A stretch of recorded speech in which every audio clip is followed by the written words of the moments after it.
Hi, I'm here to tell you about how the House of Commons and the Senate both play a role in the democratic process going on right here in Canada. Well, before we start to talk, let's do a quick lesson on some general vocabulary I might use to shorten terms and save myself some breath.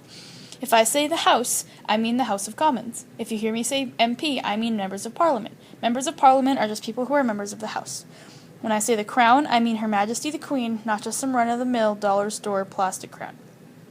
There, now that that's finished, let's start. First, let's touch base with the House of Commons. Every MP in the House represents voters of one district.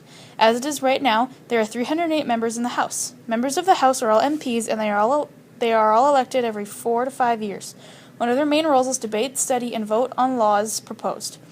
The House of Commons is the major lawmaking body in Canada's federal political system. The House of Commons is also called the lower house. The House of Commons has many different members with many different roles. First, let's talk about the Speaker. The Speaker is elected by the House from among MPs by a secret ballot. The Speaker is kind of like the mom in the House. They ensure everyone respects the rules and traditions. They must also be fair and apply the rules to all members equally. They also represent the House in dealings with the Senate or Crown. The Prime Minister is also in the House. He is the leader of the party in power and is the head of government. His jobs include presiding over cabinet meetings and meeting official foreign delegations to Ottawa and answering questions in the House. Next, let's talk about the Cabinet. The Cabinet Ministers are chosen by the Prime Minister, and then the Governor-General formally appoints them. The Cabinet and the Prime Minister meet regularly to discuss and decide on various topics such as government spending, ideas for bills, and new policies, programs, and services. Most Cabinet Ministers are also part of a government department, and they report on their department activities to Parliament.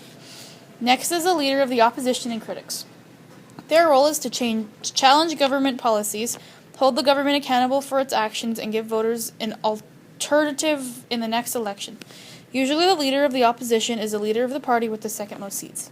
Next is the House Leader. House leaders are appointed by each recognized party, and their job is to meet with the House leaders regularly to discuss upcoming business in the Commons, how long bills will be debated, and when special issues will be discussed. There are a few other roles, such as the Parliamentary Secretary, whips, and House officials, and parliamentary pages. However, their roles are small, like to assist the more important people, take attendance, and other small parts not key to the process. Now let's talk about the Senate. The main job of the Senate is to represent the rights and interests of Canada's regions, and especially Canada's minorities. The Senate is comprised of 105 members, and the members of the Senate are called senators. To be part of the Senate, you must be at least 30, and you can hold office until the age of 75. The members of the Senate are appointed by the Governor-General of Canada with advice of the Prime Minister. The Prime Minister usually chooses people who support their political party, but because only a few Senate spots open up at a time, the Senate usually includes people from a variety of political parties. Like the House of Commons, the Senate can propose laws.